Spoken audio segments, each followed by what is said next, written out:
So we have an expert panel now. We'll take a little while. I'd like to introduce to you, if I may, Dr. Karen McDonnell, who comes to us as member of RoSPA, David Cant.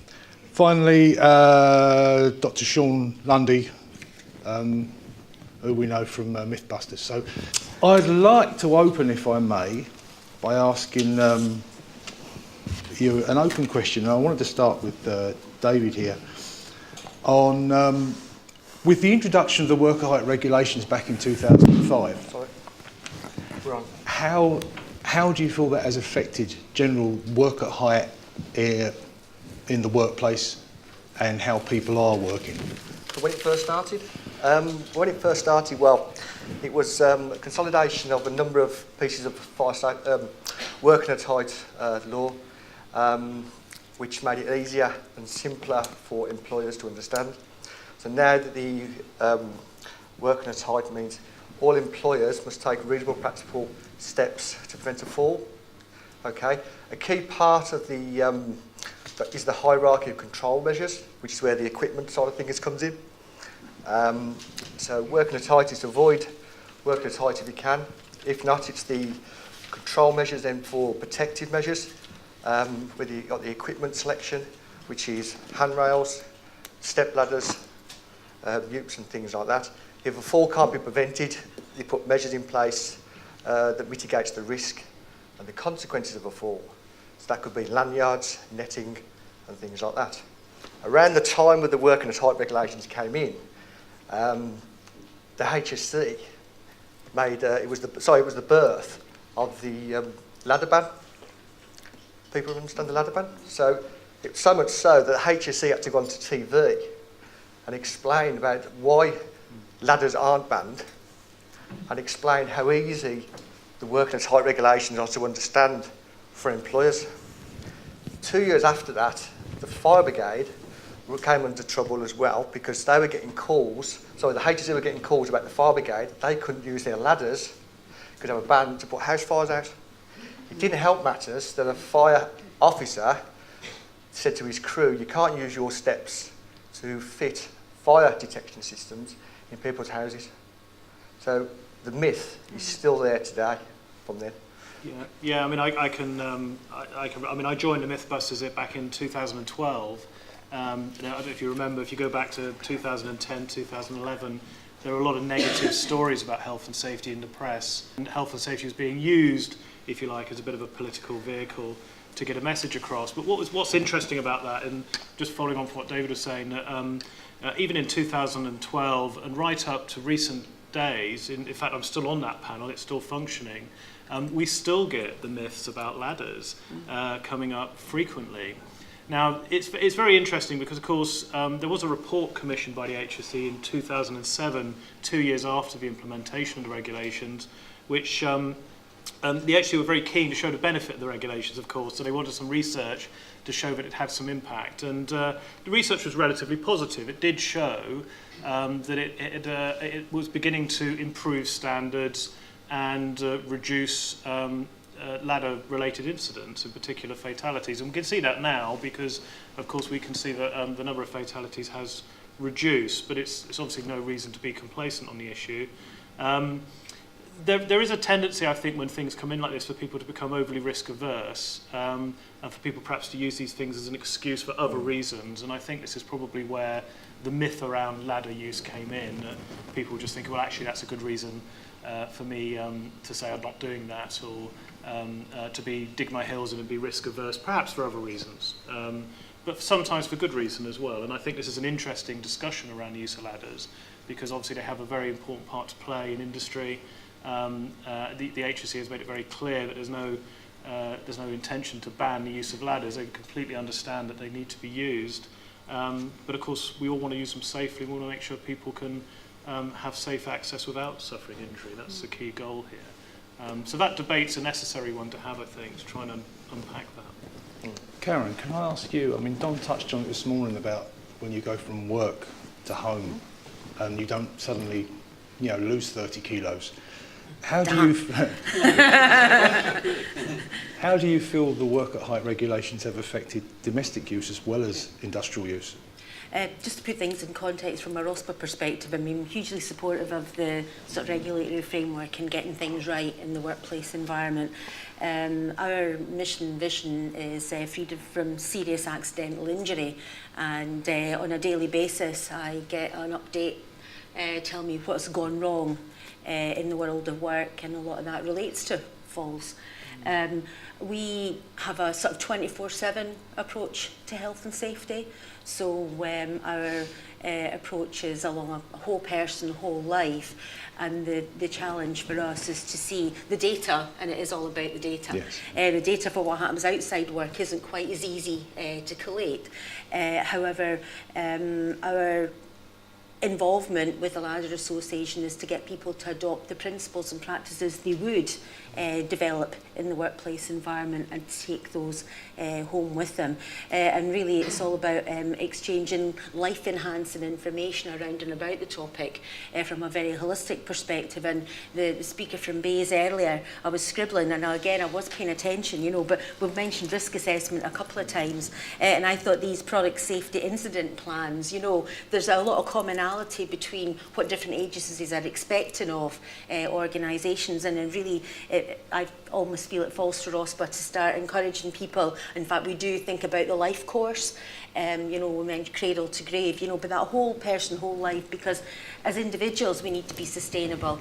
I attended an event recently, and it was in the Chartered Institute of Waste Management, and we started off by talking about the 14 people who'd lost their lives in the preceding year in the waste industry. And it is about having that conversation about people needing to be sustainable, because your physiology takes you everywhere you go, and irrespective of where the downgrading event happens. If you have an accident at home, you can't go into work, or vice versa, or you have time off to look after, and we don't talk about age anymore because age is a social construct, you'll be delighted to hear.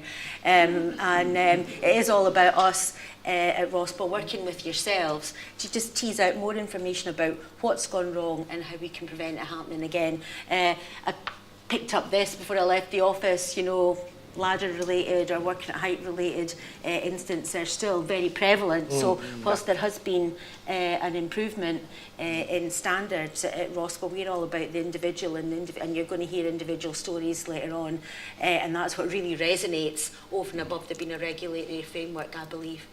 Yeah, well, moving on with that same subject matter, I mean, do you feel that the work at height regulations that were introduced back in 2005 have achieved their goal in trying to reduce accidents? Or do you think there's more work to do? I always think there's more work to be done, and when I'm sitting here today, I had a copy of, and I think it's really important, and you won't be able to see this at the back, but it doesn't really matter, you know. This is where I work, you know, this is my network of people that I work with, and I think it's really important for us to establish within this community to know who you're connected with, who can make the differences, because I think that through a bit more synergy, we can achieve a step change in this type of accidental injury. But so I don't think the regulation alone is sufficient.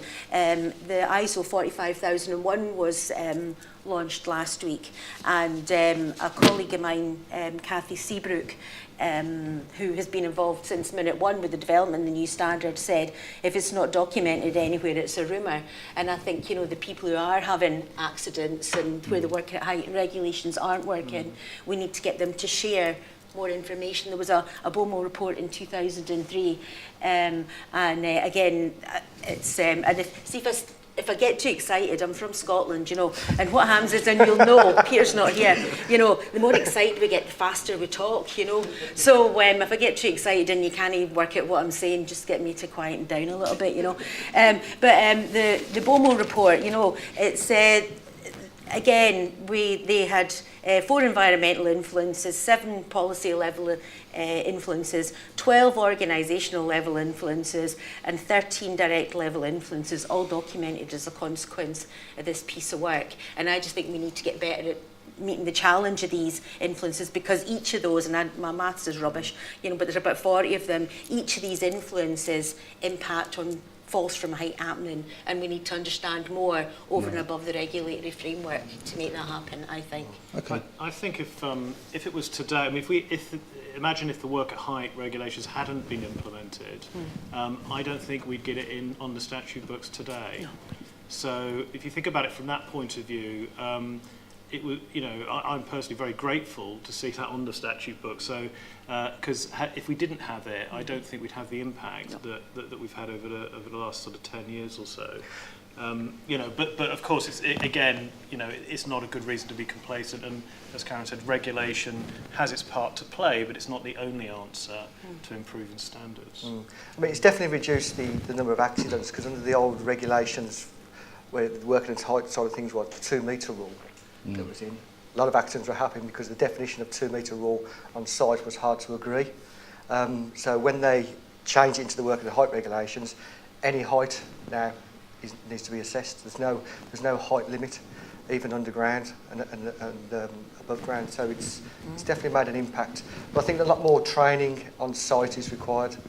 A lot of people, from my experience, ladder training and things like that, it's very, very low part of their training requirements. They just do not identify. They'd rather go for the higher level training, which catches all little bits of training, like the site manager safety training schemes and things like that. But they miss out the actual ladder training and stuff like that. With that in mind, David, how do you think these changes has affected equipment selection, for instance? From a ladders and step ladder side of things, it gets dismissed. At some of the sites that we go on, they just don't, or some of the sites that just don't use ladders and they don't use step ladders at all. We was on site the other week, and there's a total ban on the whole site for step ladders and ladders. They were using podium steps in this one particular cupboard. The guy was doing some fire protection at high level, but he couldn't reach. They couldn't get a tower into the cupboard because it was the cupboard was too small. The podium steps were too small as well, so they were stuck. They didn't have a clue what to do, because ladders were banned and so were step ladders. So we had to go to high-level directors to get an approval to use ladders for 12-floor office refurbishment in Birmingham for contractors doing the fire safety procedures. So at the outset, that type of equipment was dismissed straight away. Yeah, and I think the industry has been slow to catch up on the product development with ladders. There's been some huge achievements in design, safe design of ladders as a piece of access equipment, which I think the industry hasn't really caught up to. And when you point this out to certainly clients I've been involved in, they're quite surprised actually. Oh, that's a really good solution. I didn't know that existed. So there's a bit of work to do there, I think, in terms of getting that message out that technology is something, or certainly product design and technology is something that can actually provide a useful solution when it comes to use of ladders. So, Shaun, are you saying that we really need to market our solutions, our access solutions? I think so, yeah. I mean, it cuts both ways. I mean, around the regulator, the health and safety professionals, and also those who are frequently involved in site-based activity, contractors. All of those groups probably need to enhance their knowledge in this area. Go where the builders hang out. Go to their stockists and things like that, because stockists, they stock limited ladders, step ladders and things like that. So I think if you go where the builders are, where they hang out for their breakfast and stuff like that, it's getting that knowledge across to them and the information of what's available. That seems to be an area that needs development. So is communication one of the biggest issues we're dealing with? How do you feel about that, Karen? From my perspective, it's all about people understanding what the options are. The day before yesterday, I was at the HSE's Musculoskeletal Disorder Summit in London, and to get an idea of how designers can be involved in effecting change. The network that you have is ideally placed to bring the best out from that entire community. They had a new award for design influence in MSDs, and the award winner was a company called Fresnay, who'd been doing some work in Strathclyde passenger transport, working in tunnels, and they'd completely eliminated manual handling and hand-arm vibration just by the design, speaking to designers about what the job was all about, and multidisciplinary partnership working to take it forward. So I think every choice has a cost, you know, so when you're making the choice out of what exists, you know, the financial cost shouldn't be the biggest element of the decision. No, totally it should agree, be the totally saving the agree. cost to life. So, when we're talking about ladders and step ladders, for instance, what would be your advice, if I start with you, Shaun, at the end, for trying to reinforce that message of, you know, using the right equipment, the right selection of equipment, and perhaps where ladders and step ladders have been given some bad press, to try and turn that into there is a right time, right place? Yeah, and I think we shouldn't be afraid. I mean, the framework, the principles of prevention are quite clear. That, you know, the first consideration is to avoid work at height, and you know, if it can't be avoided, to choose the safest option available. I mean, that's the first thing. You know, I have a team of asbestos surveyors, and I've got some Legionella consultants as well. They're frequently accessing areas, you know, randomly throughout the day. They do carry ladders and step ladders with them. So we look at that situation. We always empower them with the decision-making ability to make good choices on site. In fact, I was talking to Jason just before I came in about a new Legionella consultant I've got, who we did his induction training. We did his work at height training. He turned up to site. It was unsafe to access where he had to access. And I told him at the time, I said, look, you know, this situation comes up, you give me a call. And he did that. He phoned me up and I said, that's absolutely the right thing to do, you did the right thing. And it's changed his thinking around the whole thing. He came from a company where perhaps he was under pressure to do the job and not consider safety. So I think we always need to bear that in mind. In terms of the products, of course, there are those activities where it is the only option. And I think that's the target, is to target those areas and help the understanding of how those areas can be improved and things can be done better. It did remind me earlier, actually. I was thinking about one of the more amusing myths was that somebody wrote in and asked, did walking up and down stairs come under the work at height regulations? You know, I mean, you laugh about that, but that comes up all the time. It's just, I can't tell you, just, you know, it doesn't come up once, and we've actually published about it on the HSE website, but it keeps coming up. So I'm always amazed at how, I don't want to sound rude, but how ignorant people can be. So I don't think that you can reinforce these messages enough, you know. Yes. But that said, people will make good decisions if you put them in a culture where they're empowered to do so. And I think that my young Legionella consultant is a good example of that. He was empowered to make the right decision. He wasn't put under any pressure, and he picked up the phone and he made the right call. Right. Other occasions, he will use a step ladder and ladder safely when it's appropriate. That's the message, is to get that, you know, actually bottomed out. And David, your views on trying to... Yeah, I mean, it's getting the workers to make their own choices, in my view. You know, get them involved. There's a safe system of work involved, access equipment, get them involved in, you know, choosing the equipment. But the sideline to that is getting when they come onto a major site and they're not allowed to use them. So I think it's further up the food chain from the education point of view, and on major construction sites as to why they don't allow these pieces. They just totally dismiss it straight away. They don't even entertain, which is a shame, because they're far more flexible, far easier to use. I mean, on the site the other week, and they used podium steps was the minimum they was allowed to use on site. They were working in the staircases, so we went in the staircase, which was blocked, and they said, well, the other staircase is open for the fire escape. We went over there, that was blocked because there was some podium steps in there. So, and they were so heavy for people to manoeuvre out the way. If there was a fire in the building, they wouldn't get out. So a step ladder or a ladder in that situation will be easy to move, flexible, so the way to get people out of the building. So there is reasons for it there. But as I say, some of these major construction sites, you just don't, it's hard to get that message across.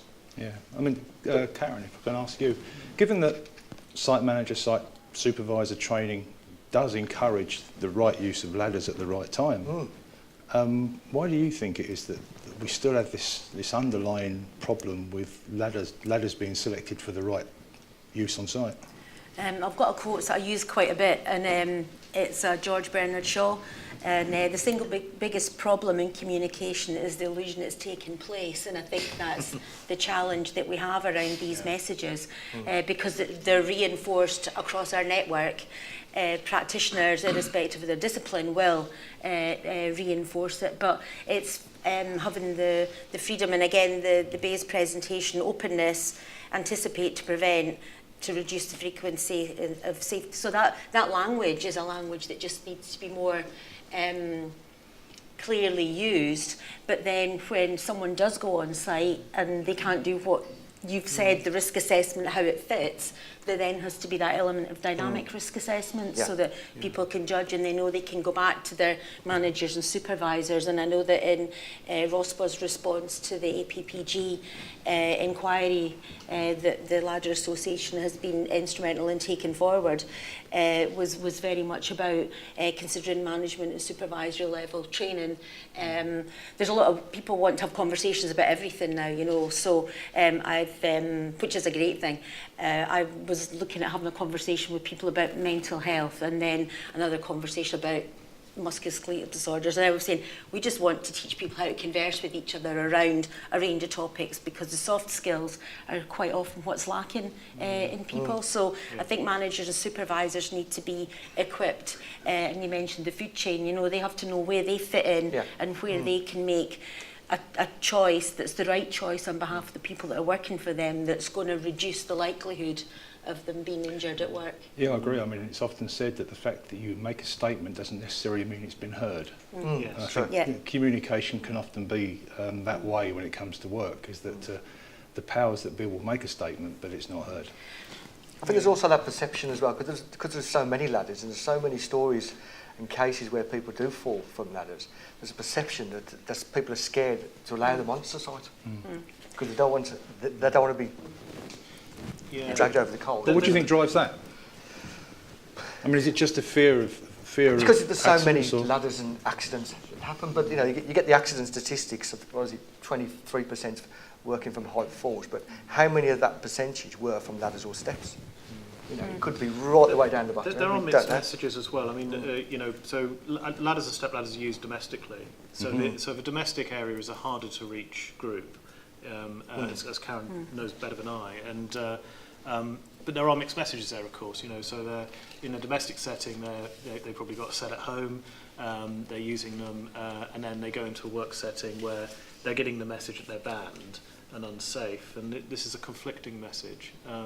And people make of that what they will, but it's very difficult to go inside someone's head and know exactly what they're thinking. But what they're probably thinking is, okay, well, I'll obey your rule, but I don't really agree with it. You know, and that's not a good culture. You want them to understand and agree and go with it, and that's a very difficult thing to achieve. But it's all about perhaps not setting rules and equipping people the right levels of understanding about risk, and empowering them.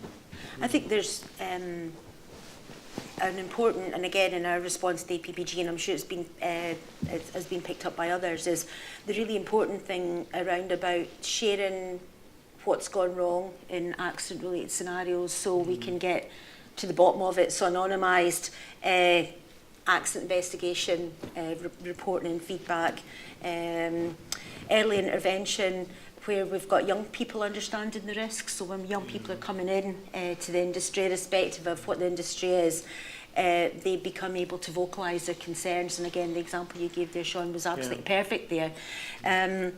One thing that we've been endeavouring to do to bring together the work and the home environment is we're drafting at the moment a National Accident Prevention Plan for England, and the challenge for the working age population is that of falls, and developing a hybridised programme so people understand what goes wrong in a workplace environment, and you just have to look at shattered lives, you know, all these things. But the causal agents can be the same in the domestic environment. So we've developed this blended learning approach that we've delivered into the waste sector, because they had a lot of issues with falls. But what we do is we're not talking to people about what happens in work. We're saying, well, you know, this is what's happening outside work, and trying to get people to do things the right way, irrespective of their location.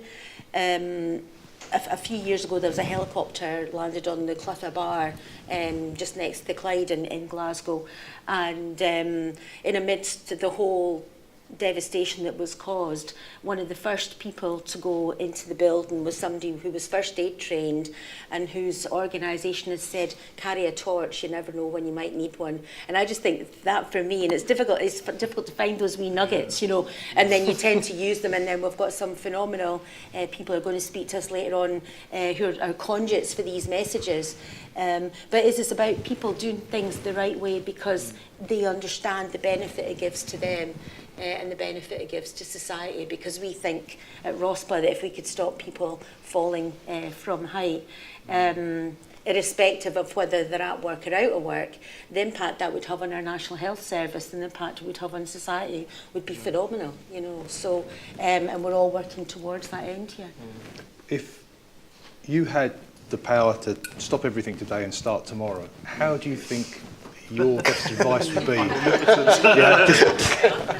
Your best advice. The traffic out the To help managers and supervisors with the challenges they've got and they face in trying to control a workforce when it comes to working and some of the incidents they're trying to prevent. Yeah, I think Karen hit the nail on the head when she talked about taking a more holistic approach. I think it's a societal issue. It's not just a workplace issue, and I think that's something that needs to be accepted. In a way, the problem with workplace regulation is it's very focused on the work, and that creates a certain culture. So if I could change that, I would. I don't know quite how to do it. It's a bit of a problem because it's about changing the culture of the entire of our society and the attitudes of society towards risk, perhaps. Which is a big thing. That's a huge question. I'd have to be omnipotent to try and do that, I think. And it takes a long time. So I think what we're doing is we're heading in the right direction. If I could do something about it, I would speed it up. I'm an educationalist, so I believe in education. I think it's really important because I think the message, to get the message inside somebody's head and have them understand it and believe it with every part of their being is the only way to get the right behaviours to be enacted out. You can force people to do things, and of course we've done that for many years in health and safety. We've created rules, and some colleagues will have taken a very stick approach, to getting people to do the right thing. We know actually from research that doesn't work. It may have short-term gain, but actually long-term pain. People rebel against that. They kick up about it, and people are very intelligent. They start to understand perhaps sometimes when rules are being applied inappropriately. So I think if I could change one thing, it would be to tackle the underlying culture, because I think if you get that bit right, everything else becomes so much easier. And David, your views on that? People's perception of risk can be different as well. Because I've got two friends of mine, they're roofers, and in their spare time they do free runners, parkour, so they wouldn't think twice about jumping over buildings through windows and things like that. Not a problem. In the workplace, they find it very, very strange that they're having to abide by all these rules to work by. And I think that's a big issue as well. Likewise, the people who are managing these people, their perception of risk is different to others as well, and I think that plays a big part. But it's education. But it's a case of getting the people involved who are doing the actual work, help them make the choices to work safely and use the right equipment. Well, the example you use there, David, of your friends, I mean, they are self-managing their own risk, aren't they? Absolutely, absolutely. So they're making decisions based upon their own knowledge and their own belief and their own risk aversion, as it were. Is the problem really that we're managing risk through rules rather than through our own perception? Yes, and I mean, the working at height regulations, they're goal-based, so it's not prescriptive. So it's up to them to make the decision of what's required for them to work safely. And as I say, it's that degree of risk, that's someone's perception of risk to what equipment they're going to use and the tasks they're going to do. So that can change from person to person. But let's say the management of that risk is one of the problems we face here in the communication of it, is that sometimes that risk is managed by someone who's actually not working at the coalface, as it were? Absolutely, yeah. I mean, sometimes it could be, you get the safe systems of work and risk assessments which are drawn up in people's offices. They're sent to site. This is what my guys are going to be working to. The guys turn up and they've never seen. They weren't involved with writing this up, and when they turn up with the wrong pieces of a kit, wrong piece of equipment, and they're going, well, this is what your boss says you're going to use, and he's going, well, that's not the most suitable piece of equipment to do the job, and that has a conflict as well. So it's, managers need to be more involved, but that's a commercial decision. Time, financial, they probably haven't got time. They should do. It's an easy win, isn't it, on an audit? You just pick up the paperwork, go on site, and the paperwork and the on-site work don't marry up. Yeah. It's pretty much all the time. Yeah, happens. that's constant. Yeah. It's constantly happening. That wonderful resource of time. Yeah. Yeah. Yeah. Your thoughts, Karen? I think it's important to reflect on the fact we don't want people to be risk averse, and that's exactly what you've just said. But within a workplace context, it's important that people understand that they do have a voice. I met someone about 18 months ago who was suffering from mesothelioma, and I was really, really keen to have him share his voice. And he's shop fitter, and he said we didn't ask. And what I think we want to do, we want to empower people to ask. The regulations are there. They're there to provide a framework against which you can benchmark performance, but I think the most important thing is that people realise that they've got to be sustainable over time. When I, sustainability for me up until comparatively recently, the penny hadn't really dropped, that I had to think about my own sustainability, so I'm really good at doing the recycling. I'll take the lid off the wee plastic bottle and put it in the 2 separate containers and drop it off. It's exemplary, Shaun, However, my husband doesn't resort it for me. So I just think that it's about people understanding, because I have a 23-year-old son who's a joiner builder, and I'm saying to him, how important it is that he has to be able to work for a period of time, so he's got to choose the safe and healthy way of doing things. And I think it's about people understanding that this physiology you have has to be able to last you as long as your life course is going to be. So that's the message that I So think in many people need ways to we get. are looking for a short-term gain.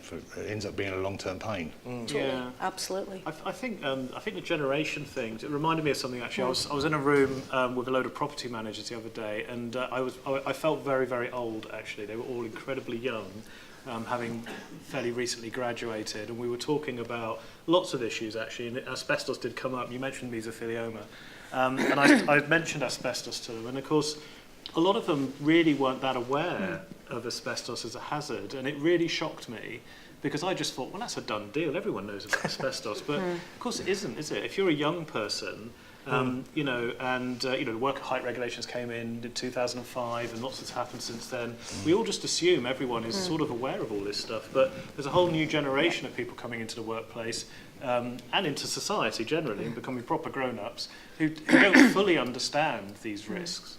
So we have a continuing obligation, I think, to keep the message going. Do you think the new generation do question more than perhaps the older generation? I think they do.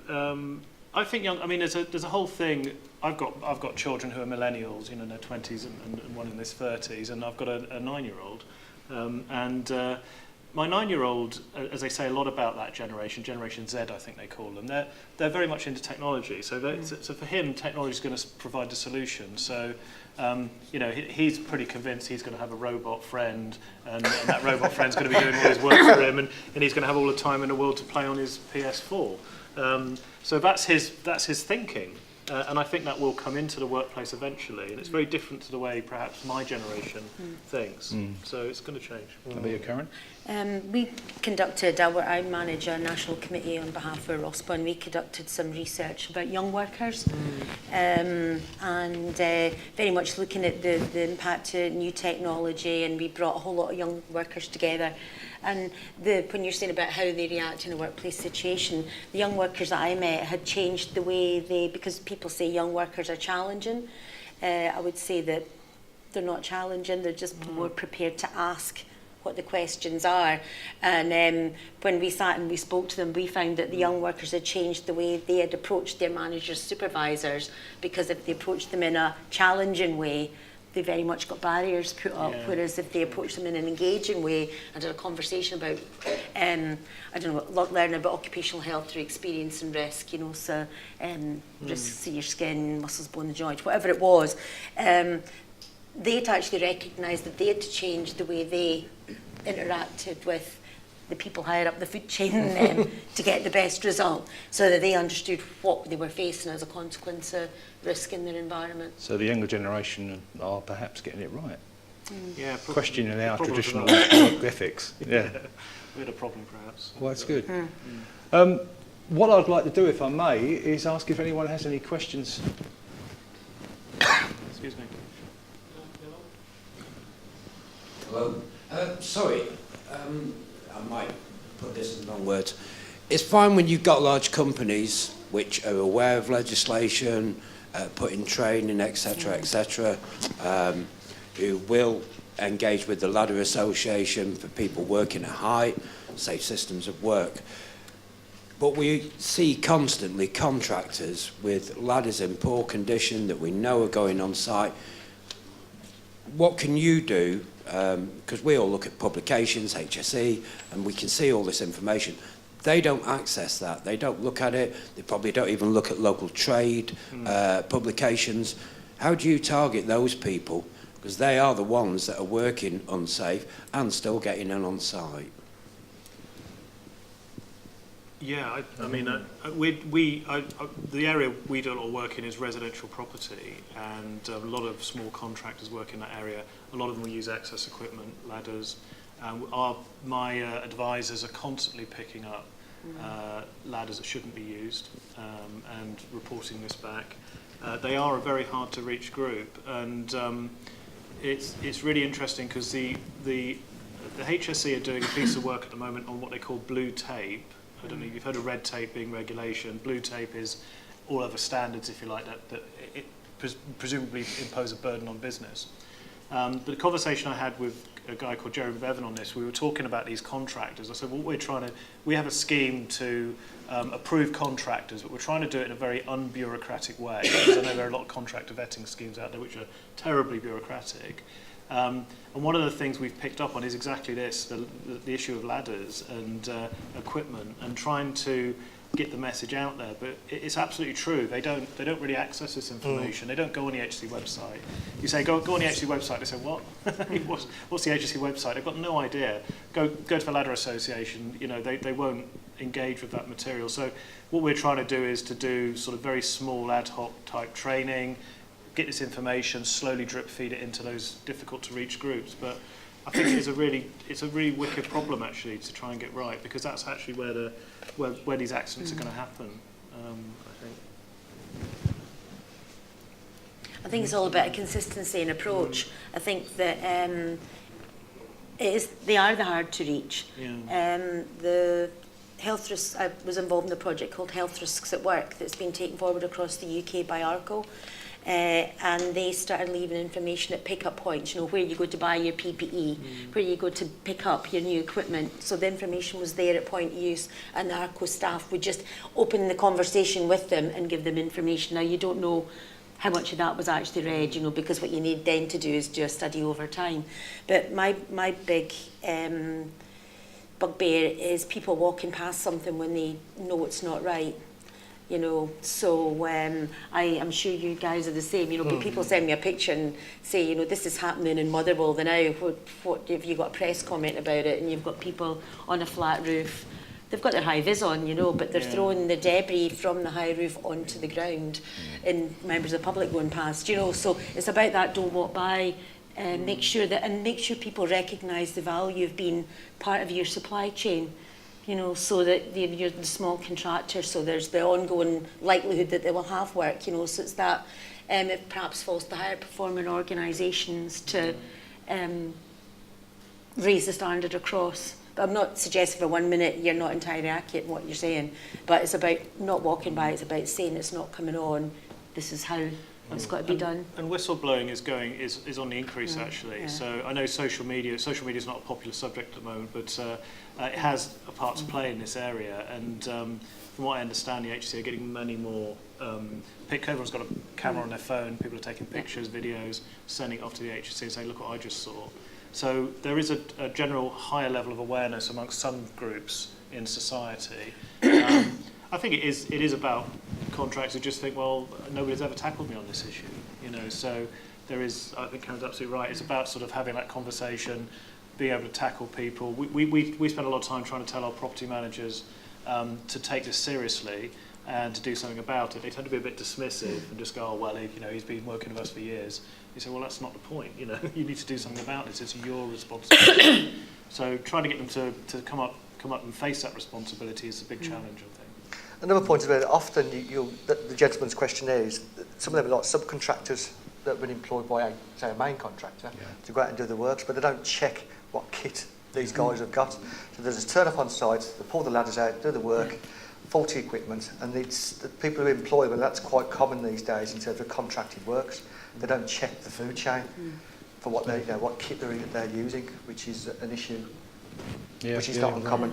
Karen, you want to I think it's really important as well that you accept that you have to pay the price for a job to be done in a safe way, you know, and not everyone gets that, you know, so that if somebody doesn't want to put you in domestic type environments, you know, you've got to pay the right rate for the job to make sure that it's done so that it's not predisposing anyone to risk.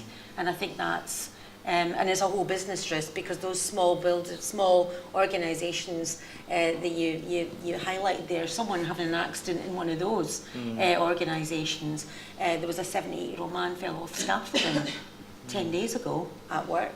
You know, so it's all about trying to reinforce the importance of sustainability from a personal and economic standpoint, and the more we can do to reinforce that we only want to work with people who do things a safe way, will hopefully gradually bring the standard up. We did our bit the other day because one of my asbestos surveyors we had a set of steps stolen actually in a block of flats in Tottenham because he left them there and went back to his van to grab something, came back and they're gone. So somebody in Tottenham's got a very nice set of steps in his flat, which are perfectly safe, very well maintained, and would no doubt serve him very well. So. Recycled. Yeah, so with that in mind, are we talking really back to the commercial issue? That, and I've had this myself, where some contractors will come to you and say, how do you want the job done? Yeah. The right way or under the radar? And there's quite a bit of difference in money sometimes. So again, this is another cultural thing, is that, I think what you said, Karen, people sometimes have to admit there's a price to doing a job properly and safely. Yeah, I think there's some misunderstanding as well, because I think some people feel that they've transferred all that risk onto the contractor, but in reality, of course, just by that decision is a decision between the pair of you, or the two entities, both of which can share liability if something goes wrong. So I think once people start to understand that, then they make better decisions rather than just going, give me the cheapest option. Yes. Yeah. Do we have any other questions? Yes. Hi. David, you're very lucky to have two friends who are base jumpers and roofers. My son-in-law is a roofer, and they all belong to a very select band who are immortal, which is fantastic for them. But we get very frustrated at the LA with the government especially, who on one hand have recently set up that we're contributing to an all-party working group on reducing work at height accidents, but on the other hand, the HSE have had their budget cut so much that my daughter, who runs the roofing company, not that long ago used to ring up and report to them when she saw bad practice. And within an hour or two, somebody from the local HSE office was there, either telling them off or prosecuting or advising them how to work. Now, you fill out a form on an email, you send it to the HSE, and some days later, maybe somebody gets hold of it. In the meantime, the accident's happened, or they've done the job and moved on to another one where they're still having bad practice. How do we combat that? Shaun, do you want to answer that one? Or? David? It's a fact actually that HSE has been affected. I mean, I work with the HSE. I'm not from the HSE, so I'm not how do you say I work independently, but I do know that their funding has been cut. The number of enforcement officers, although they were recruiting quite recently. They have tried to turn that tide around. I think the pressure on budgets probably hit frontline HSE a little bit, and that has affected how they respond. But I think, in contrary to that, I think there is perhaps more response to queries coming through. There may be just more queries actually, so more people are reporting things, which is a good thing. But of course, it spreads that resource even thinner, so they just simply don't have the time always to react, which I think is a bit of a problem. And also local authority, environmental health officers have a role to play here as well. Again, we know that local authority budgets have been cut drastically, and a lot of local authority environmental health officers are mostly working in areas of food hygiene and perhaps waste, and not necessarily working in health and safety, which again is a bit of a problem. I mean, I'd like to think there would be a review of that, because there is a bit of fear that the level of enforcement will drop off, and that will have a devastating effect potentially on, especially on these sort of things. David, do you have any views on the HSE resources? Well, the figures last I heard were there was probably, I think, around about 600 inspectors across the UK. And something like a couple of years ago, it was like 2,000. So it's significantly dropped. But the HSE are relying a lot on the public, taking photographs of unsafe works, sending it in, and people are getting prosecuted from photographs. There was a guy recently on the scaffolding, and then he had a 2-year jail sentence suspended and a big fine, because he was just being silly on scaffolding. So they're relying on that a lot more, and that's becoming quite common. So if you see anybody working unsafely, take a picture, send it into the HSE. A phone call and the forms, we do it all the time, and very rarely you get a response. And by the time you get a response, the project is finished, they're gone. So that is not effective at all. And the media response, sorry to jump in, but the media response has changed a little bit as well. So those stories are generally positively reported in the media because they were quite interesting, whereas I think years ago, they might have used that, or they might not have even reported it at all. Very true. Yeah. So they would have preferred to report the, hanging baskets being banned from, streets type story around health and safety, rather than reporting something very significant and important like that. So I think the ethics of media has shifted slightly in our favour, which is a good thing. You do get excited journalists occasionally. You do, yeah. They love a good story, hanging baskets. Yeah.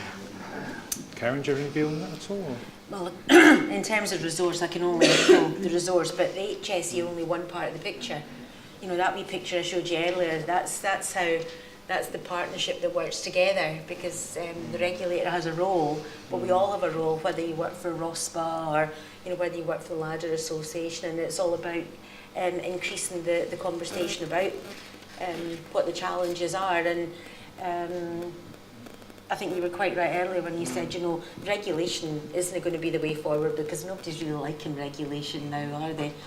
Because it's used all sorts of political ways to argue out points. I think that where this community will move forward is with respect to how the APPG take the investigation forward.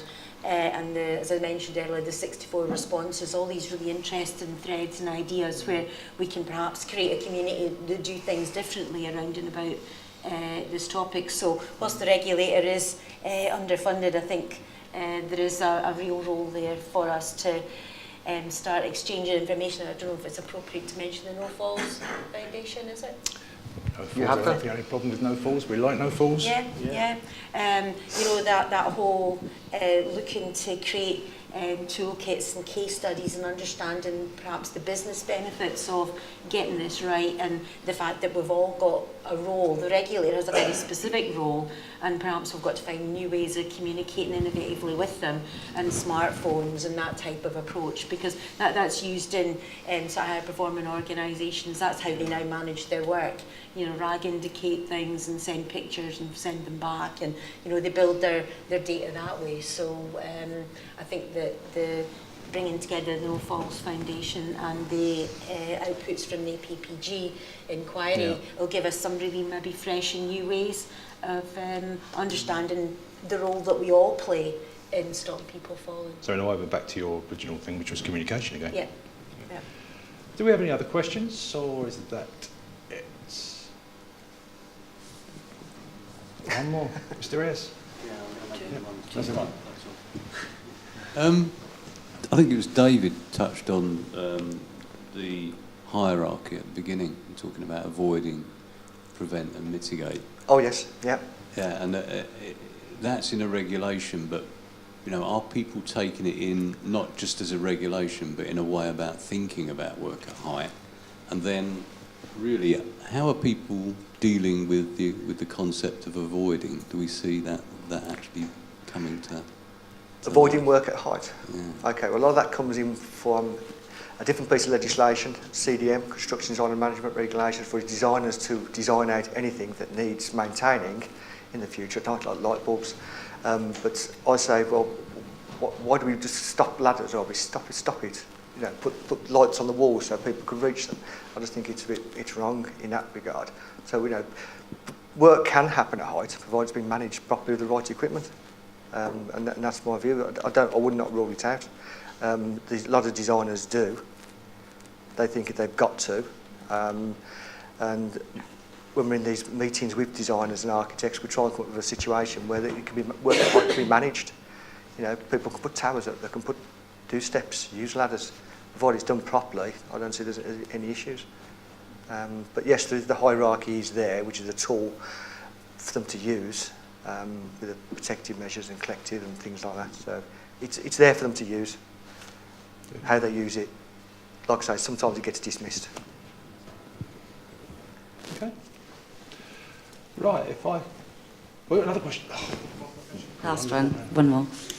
Yeah, I just, it's something that I picked up on, well, it's one of your earlier points actually, having listened to Dylan and Jason and Paul in the past.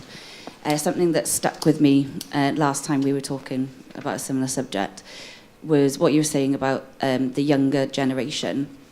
And I think Dylan mentioned that he'd been into colleges and, you know, basically had 100% engagement rate with the young, you know, teenagers, 18-year-olds, whatever they were, who understood, you know, why they should be working safely and were fully engaged with it, only to then go into the workplace and engage with people who'd perhaps been working on site or whatever for 20, 30 years, who at that point in their career decided that they could take risks and they didn't need to follow the, you know, safer guidelines or whatever.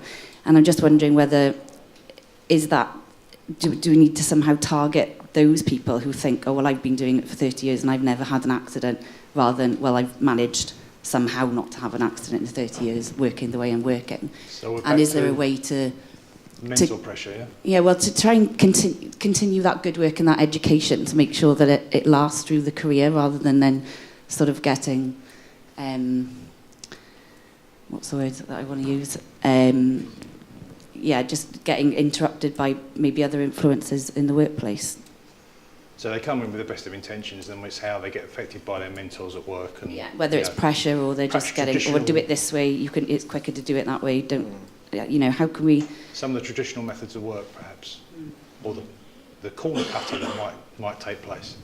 Yeah, I mean, I've heard that a lot in the workplace, where people that have been educated through some form of construction apprenticeship about how to work safely, they will come to the workplace and the first lesson they're given is how to shave every corner they can. I mean, are we back to communication and training again? Yeah, I think part of the issue, long term it will change, because young people are coming in and they are affecting cultures in workplaces. It's just right now, of course, there's not enough of them coming in with that, and they're affected in the other direction. So the culture of the workplace overrides any education they might have had previously or any thoughts they might have had previously, and they're peer pressure. They're just forced to conform, and that's a problem actually. And it goes back to an age-old thing in health and safety, whereas it's about leadership and it comes from the top. So getting that message as authentic as possible right from the top, so that it actually sets the culture as a way to go. So if I think that's going on in the workplace, I blame the people right at the top, because I basically say, look, you're allowing this to happen.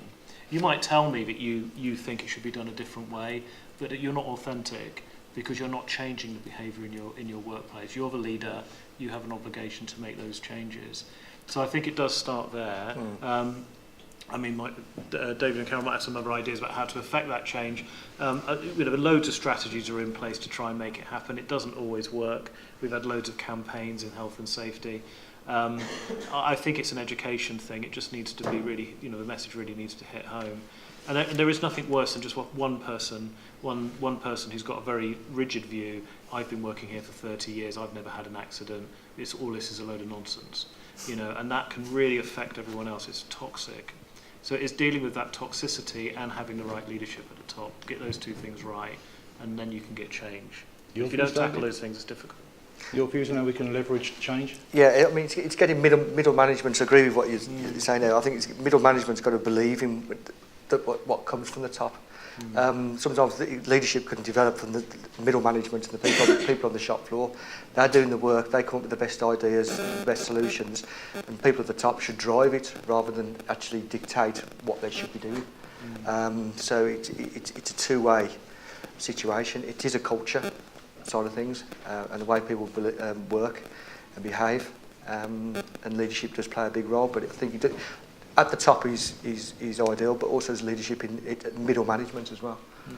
So they can drive good working behaviours. Karen, our initial question, if you like, this panel was safety doesn't end at work. So is this peer pressure at work, do you feel, is what is leading to perhaps is spilling into the home life as well, in more than just access, in safety in general? I think that there's a requirement for organisations in the first instance to recognise that they're dealing with whole people. I exist as a whole person, we all exist as whole people, and we do things out with our work, whether it's parkour or whatever. And I think that the organisation has to be better at planning their workforce on the way forward. So we do have an ageing, declining population globally. We need people to be able to stay and work for longer, and I think we need to recognise the value of these near leaders. So we're not always relying with the person who's right at the top of the organisation to get it right every time, but we want people to be able to have reasonable conversations about their health and safety in the workplace, and then we want them to go home and take those disciplines with them. A lot of them you mentioned, I think it was Balfour Beatty earlier on when we were speaking before, David, and they do internal campaigns where people wear the high-vis and they've got the pictures of their children on the high-vis because that's what they go to work for. So there's that big piece of sort of thought around about, well, what do you go to work for? You go to work to have a fulfilled life, and you don't see signs that say safety stops here. So my challenge to people is to always think about doing things the safe way and making sure you've got access to that, even if you've nicked the ladders to do it, Shaun, to do things the safe way in their domestic life as well. So you feel that it is a case of perhaps changing some of the mindset of people, allowing others to dictate their safe practice, and just saying, take a moment and think while you're here. Dear. I thought I might fall off my perch at some point, but I wasn't expecting it to be today. So taking a mindset. I think that there's, for me, the exciting thing about the working with the Ladders Association and the new charity is that we can start to look at the data about what is happening in terms of falls out with work, falls from height out with work, and start to get a greater understanding of that and the whole picture. We can create I was going to say a deeper understanding, but anyone here who knows Dave Lee will say I'm quoting him, will be able to have a better understanding of why it's important to do things right every time, whether you're in work or in a domestic environment. There's that famous picture of Gordon Brown I was thinking of, where he's on a site and he's surrounded by, I think it's at Costa, he's surrounded by people in hard hats and high vis, and he isn't. And apparently he just refused to put this stuff on, and everyone just allowed him to do it. And that set their safety culture back decades. Actually had a really bad impact. Just that one person that he was very authentic, but he was authentic in the wrong way. That can be so damaging. And I think it's right. And I think then those near leaders, those near the managers who are directly in relation, just they have to deal with that. What does that mean? It's very symbolic, but that symbolism is very powerful. Actually. Okay. A question. Come running with the mic, sir. I've got the blue one if you're going for one. Cool. I think, Karen, you just started to touch on the point. We mentioned earlier in the conversation that statistics are not that quantifiable, how the falls happened, whether it was on a MUP, whether it was on a ladder, whether it was on a tower. What steps are being taken to try and improve those statistics to make them more quantifiable? From my perspective, I'm hopeful that that'll be one of the things that comes out of the APPG activity. I know that RoSPA's response was very much about sharing anonymised accident investigation results and about trying to garner more detail, because you can't drill down that far into the HSE's data. And I think we've got to have a bigger picture than, and I don't mean just what, that sounds dreadful, I think we need to know more than what the HSE knows about falls. I think that there's some phenomenal resource that you can use that's already been created by HSE, and I'm hopeful that we can start bring some of that forward, like the Shattered Lives campaign that I mentioned earlier. But it's more than what the HSE knows. It's about what's happening, who's attending A&E, because the Royal College of Emergency Medicine, now you did say this was being recorded, so if I'm making this statistic up, I do apologise in advance, but I'm fairly sure that falls are the third largest cause of people attending A&E, and I know that 424,000 people a year die across the world as a consequence of a fall, irrespective of what type of fall. So I know it's a big issue, and it needs to be a whole society approach, and we've got to understand the data, because to quote as a Megan trainer, it's all about the data, Do you have any views, David, on the data? It's not broken down. No. The HSE won't publish that. They just don't publish that, because I think one's probably time consuming for them. It's easy to say, well, categorise it, fall from heights, okay, so many. To break that down, I agree, I think it should be broken down so we can understand why and what's happening. But the HSE just don't break it down enough. But other one like transport, no problem at all. It's easy, but the fall from heights, there's so different types of fall from heights. I agree, it should be broken down. So is this the level of investigation you think that's offered to falls from height? I think they could break it down and they could publish it, but I think it's down to the time, staff, and things like that. In my own experience, when we're dealing with some of the figures, it's a fall from height from a ladder doesn't necessarily mean the ladder was the reason for the fall from height. Correct. And that could severely affect the way people see ladders and steps. I mean, do you have any views, Shaun, on? Yeah, I mean, I think I've taught a lot of international students, and they're often trying to do benchmarking around the world with various accident statistics. And what we found is that it's very difficult, because you can't compare like with like, and it's very difficult to know what good looks like. So the data is just the data. It requires interpretation, and I think the more detailed the data, the easier it is to interpret.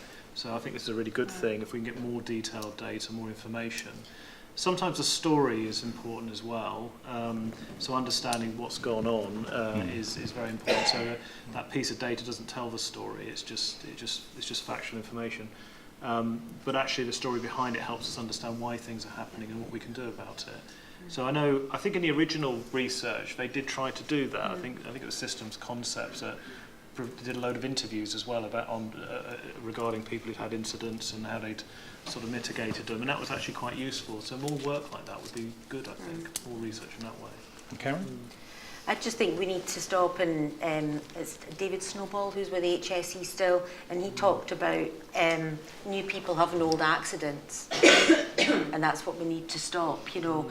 I mean, I looked, before I came here today, I had a look over the last 6 months, press releases from the HSE, and they've even got a standard comment. This type of accident, this type of fatality is so common. There's a standard, and it reads like, falls from height remain one of the most common causes of work-related fatalities in this country, and the risks associated with working at height are well known. The tragic death of this employee could have been prevented. And if that's all we really need to focus on, you know, that these things, we can stop these things from happening. And I know our statistics gradually improve, but gradual improvement doesn't replace somebody in their family life, doesn't replace them in their community, and I think we've just got to understand more about what's gone wrong so we can learn from those safety failures.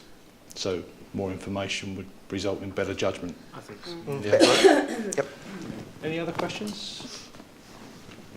No? Okay, well if I could sum up, Shaun, the final word. Safety doesn't end at work. Yeah, I mean, I completely agree with this sentiment. I think we need to take a more holistic approach. Certainly equipment. Equipment should be the same, similar equipment used in the home, if not the same, as used in the workplace. I think this is a very important step forward.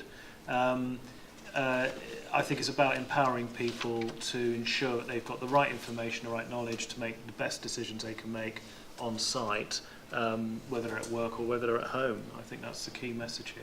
It's about education for me. David? I agree. Education. Take what you're learning from the workplace, what you're training, what you're taught, and take those skills home. Just consider it as the same, and that's my view, really. Okay. Final word, Karen?